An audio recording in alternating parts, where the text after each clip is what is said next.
Jajaran Polisi Resor Polres Lok Sumawe menggelar vaksinasi massal drive-thru bagi pengendara di jalan raya, baik roda 2, roda 4, dan becak. Kegiatan ini dilakukan dalam rangka menyambut HUT Bayangkara yang ke-75. Kepala Polisi Resor Kapolres Lok Sumawe, Eko Hartanto, mengatakan sistem drive-thru merupakan salah satu program sistem vaksinasi yang pertama kali dilakukan di daerah itu. Kata dia, selain itu para pengendara juga diberikan bantuan kepedulian HUT Bayangkara berupa sembako dan helm.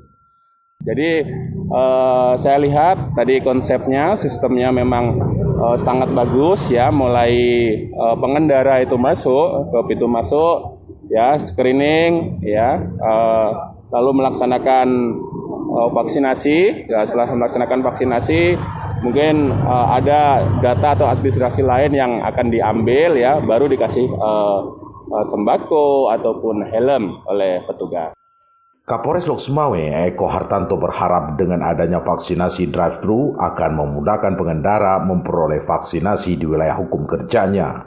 Hal ini sejalan dengan program vaksin secara massal yang digalakkan pemerintah. Dari Kota Lok Sumawe, Erwin Jalaluddin melaporkan untuk KBR.